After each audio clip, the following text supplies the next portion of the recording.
Hello everyone, my name is Tony, and I will be diving into the topic of child poverty. This includes topics such as child development, physical health, education, and much more. Child poverty prevents children from having the same opportunities as wealthier children. This can be seen in the education system, the job market, and the housing market. I was inspired to write about child poverty after I went to Nigeria in July of 2022. While I was there, I visited my grandma's house with my parents. When I arrived, I saw three young girls working around the house. My parents were talking with my grandma when I saw these three young girls standing in the corner. When my grandma gave my parents and me food, my dad offered some of the food to one of the girls. Immediately, my grandma told my dad not to give them any food, and I could see how devastated the girl was. Fast forward 2 weeks later, and I overheard my mom talking about these girls with her friend on the phone. She said that my grandma wasn't allowing them to go to school, and they were forced to be servants for my grandma. After that moment, I started thinking deeply about how child poverty leads to a lack of education, child labor, and poor development. Through this podcast, I hope you get a deeper understanding of how poverty affects children. I will start by discussing a popular source about child poverty, then I'll move on to a source that discusses a person's personal experience with child poverty. Lastly, I will move on to a scholarly source regarding this topic. Through this process, I hope you discover new authors and learn more about their insights. In addition, I hope this can serve as a way to educate people on child poverty. Let's go.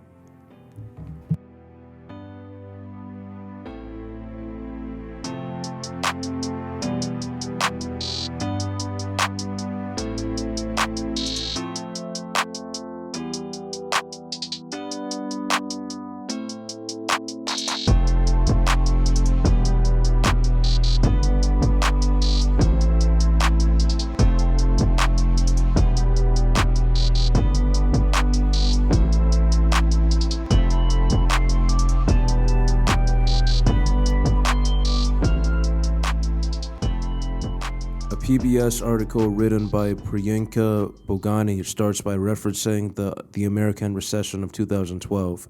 She then points out how even 5 years after this recession, children of color are still more likely to live in poverty than their white counterparts. She then goes on to talk about child poverty causing children to face deprivation, anxiety, and higher chances of being homeless. This leads her to say that child poverty increases the chances of children living in poverty when they are adults. In addition, she says that children who grow up in poverty are less likely to graduate high school and more likely to develop health issues and harm brain development during their childhood. Teenagers and young adults would be intrigued by this article due to how it was written. Not only does Priyanka discuss an event that affected a large number of people, but she also writes in a way that is easily accessible. Her point about child poverty increasing the chances of living in poverty in adulthood is related to the cycle of poverty.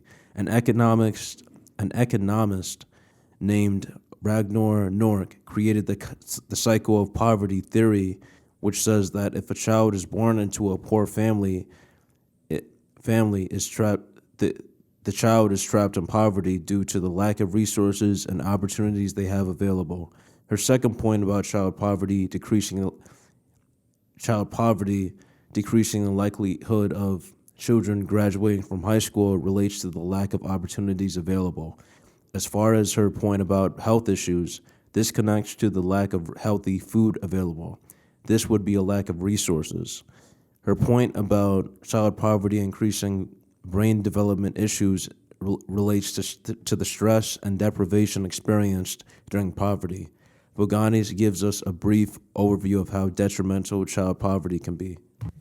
Asu Macaulay wrote an article named "I Grew Up in Poverty. How Am I Supposed to Raise My Middle-Class Kids?" about his experience with raising kids after growing up in poverty. He starts by talking about his experience with Thanksgiving differing from his children's experience with Thanksgiving. As a child, Thanksgiving was the only time when he could see his family prosper, but his children experience Thanksgiving as another event when they can see their family. Macaulay then goes on to say his childhood was rough because his mom had a brain tumor, so she couldn't work, and he witnessed violence in his school on a normal basis. His only way to escape these living conditions was to pursue an education. He graduated from the University of St. Andrews and became a college professor. The conflicts that he ran into was raising his children. His children didn't understand his world. They don't understand how he grew up with a lack of food, how some of his friends were killed during his childhood, or what it actually feels like to suffer in life. Because of this, his children don't work as hard in life because they never had to endure the struggles of poverty. Macaulay's suffering taught him how to value his opportunities and to take advantage of what he'd had. Parents who were victims of child poverty would value this article based on the fact that it talks about poverty from a new lens, the lens that poverty teaches us how to work hard and value what we have. This is a unique perspective considering the facts that these effects can't be shown through studies. It can only be felt through real-life experiences. Macaulay is an example of an experiential writer. He's not studying other people's lives or jotting down their experiences. He's writing about his own experiences, which he knows best. The introduction of Child Poverty Aspiring to Survive, written by Morag C. Trainer, begins by stating that children mitigate the poverty that their parents go through.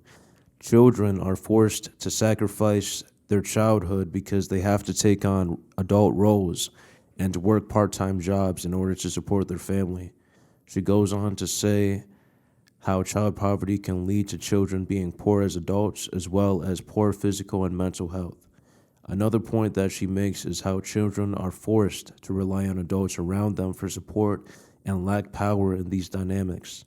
They don't have much control over how the resources in their family are distributed, so they end up suffering from the poor financial decisions that their parents make.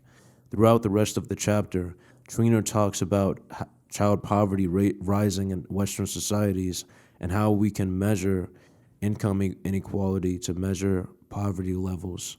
Teenagers and young adults who are invested in learning about poverty would be interested in this book. Trainer does an in-depth analysis of how policies have affected child poverty and how child poverty is worse than adult poverty. Since she is a scholar, she uses advanced language and has accurate information on these topics. Trainer is a professor who specializes in child and family inequalities. These types of writers have done tremendous research and have dedicated their lives to understanding a topic.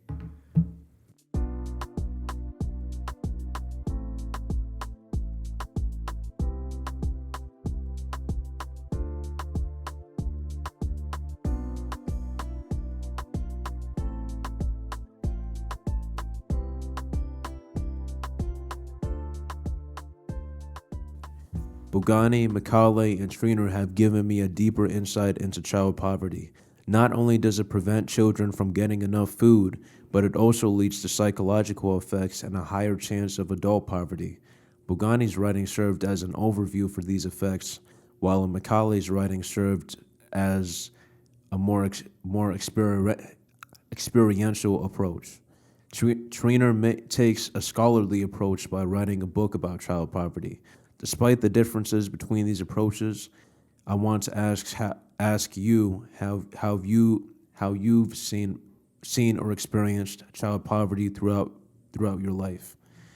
I understand that these are deep topics and these are deep discussions that we're having, but at the end of the day, I only know so much, and these authors only know so much, and I just wanted to open up the discussion table for other people to state their opinions or to share any knowledge that they have about this subject. With that being said, I hope that everyone enjoyed this podcast, and this is Tony signing off. Have a good day.